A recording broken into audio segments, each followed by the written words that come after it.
From time to time, we want to highlight some of our perennials that we planted this spring and show you what they look like in their peak conditions. And these are some that are blooming here on the west side of our pine tree, so they're getting some good full sun or afternoon sun. Now the first one I want to show you is called Deinothera speciosa, and it has a pink blossom.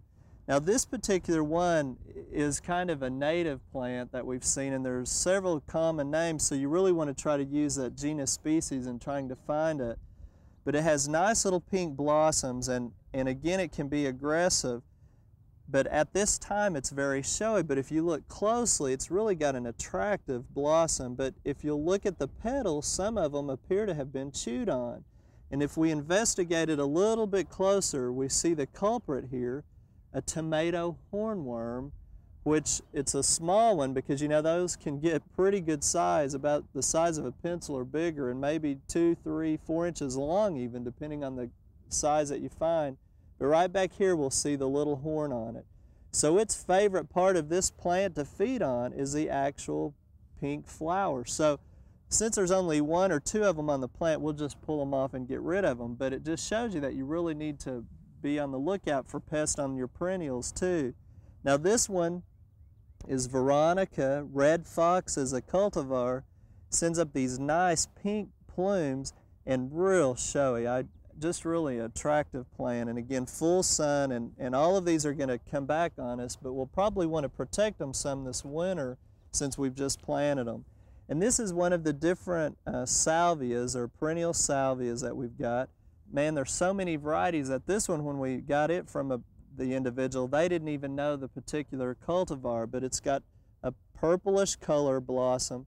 And one thing on all of these, once they're through sending up the flowering spikes, one thing that you can do is come in and trim them back a little bit, and you probably can get another flush of growth, because when we're taping this segment, it's around the end of May, so that gives you the time period of when they're blooming, but it is possible to get some more growth on these later on in the summer. Now let me go over to another part of our perennial gardens and show you some more insect problems that are showing up. In some gardeners' minds, perennials are considered low maintenance, and that might be true when it comes to planting them only one time, hopefully, but they still require a little bit of attention and deadheading and fertilizing and watering, those types of things. But again, don't forget to check them for insect problems. This particular perennial is called Bowles wallflower, and you really can't tell much about it now. It actually doesn't look very attractive. It's really pretty sad shape, and if you investigate it a little bit closer and look at the symptomology of it, it's skeletonized, kind of like the radishes were several weeks ago that we showed you. And if you look closely, sure enough, you can see little flea beetles once you touch the plant that are jumping. And they've almost defoliated it or skeletonized most of the foliage. So again, we can pull it out, but we're definitely going to have to control it with something labeled for flowers that would control flea beetles. And we'll have to keep it watered and maybe side dress it later on to try to put out a new flush of growth. But we've almost lost this one because we haven't monitored these recently. Now let me show you another insect problem over here, but on the way I want to point out along the front, we've had some burrowing right along our mulch, and that's from one of the armadillos that we have visit us from time to time, trying to dig up the soil to look for grubs and other earthworms. Now this particular perennial also has a grayish foliage to it, and again it doesn't look like much, and we just planted these about 3-4 weeks ago, but this one is called Perche. Again, a nice little shaped leaf, grayish color, but again if we look closer, it's absolutely eaten up with some type of caterpillar.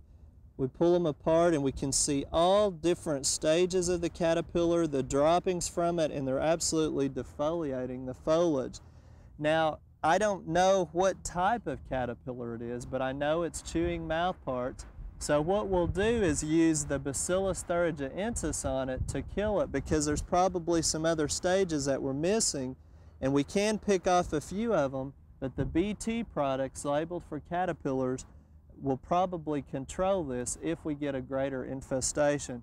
So again, we've got some great things coming along and we'll keep you informed on how they're doing, but we've also got to watch out for those pests, even on the perennials.